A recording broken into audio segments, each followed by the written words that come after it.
Hello, everybody.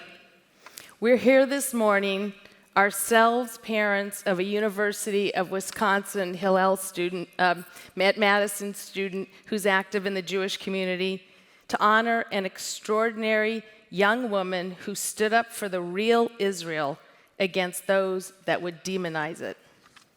Imagine yourself a Jewish student leader as the BDS movement arrives on campus, a movement seeking to force your school to boycott, divest from, and sanction the state of Israel, a movement that seeks to sow division and tear apart campus life.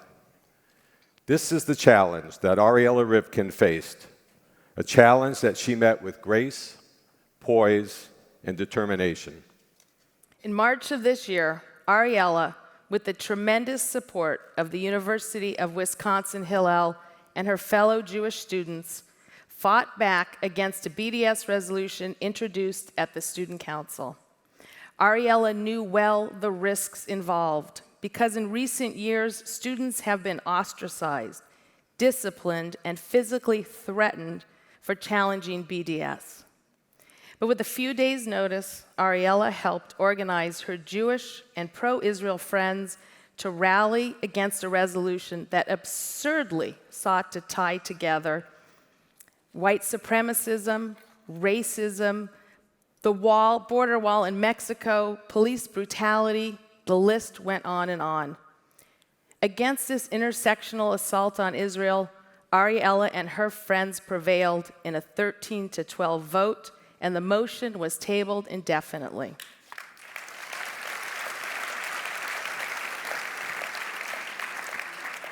But of course, this was not the end of the story.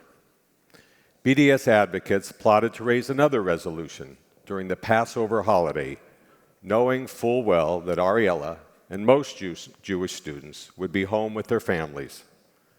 But Ariela fought back, getting the student judiciary to issue an injunction striking the BDS motion from the agenda.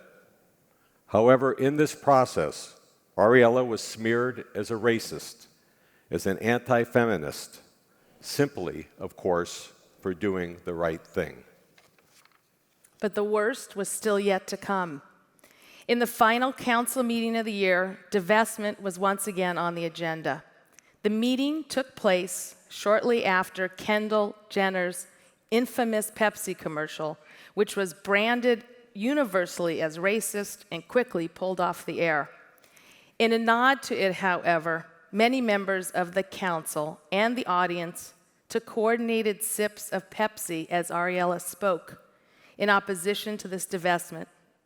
In particular, the chair of the council responded to a question posed by Ariela by taking loud gulps from the Pepsi can, cursing her, and alleging that Ariela represented white supremacy. Ariela was targeted directly. She was referred to as the, quote, the white elephant in the room. Her name was scrawled on signs in the crowd. Her personal safety was threatened. But Ariela didn't back down. She gave one last impassioned speech and proudly walked out of the room. To no one's surprise, influenced by an angry crowd, the divestment resolution passed 22-0. But I think we all know by now, Ariela didn't give up. Due to Ariela's continued advocacy, the Chancellor of the University of Wisconsin, Rebecca Blank, issued a powerful statement that made clear Wisconsin would never be a party to the insidious boycott of the Jewish state.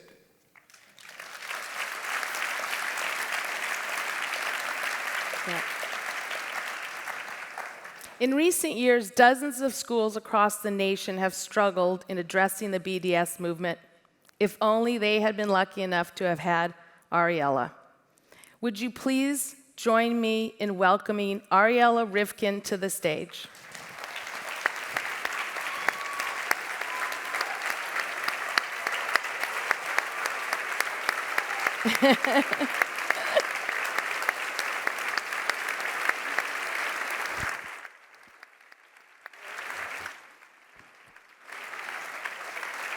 Yeah, this is extraordinary.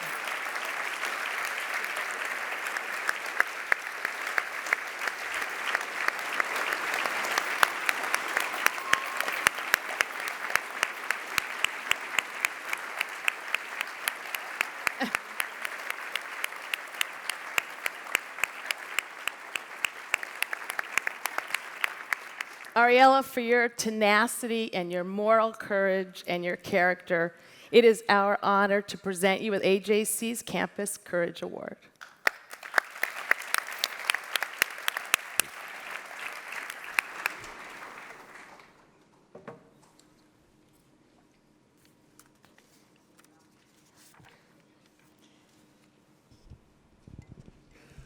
I first want to say thank you. I am truly humbled by this award. I never imagined that I would be recognized by an organization that I have looked up to for as long as I can remember. I strive in many aspects of my life to embody the values that AJC holds dear. These past 2 months at school have been difficult for the University of Wisconsin-Madison Jewish community, and for me.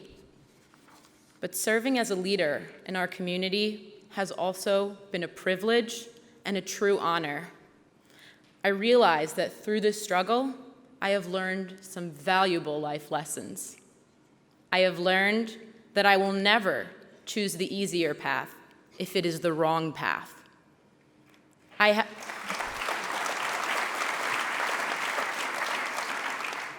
have learned that people like you, our Jewish community, and our allies will be there to support me and students like me, no matter what difficulties we encounter.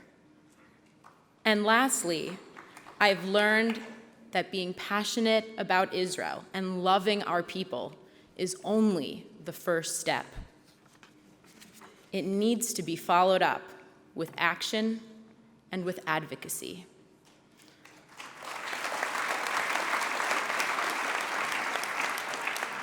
I hope to live the kind of life you all do, pursuing my love for the Jewish community and my passion for the state of Israel.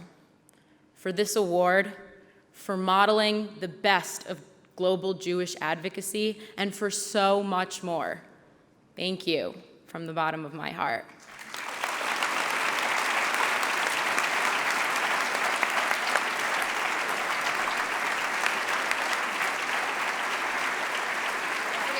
Oh.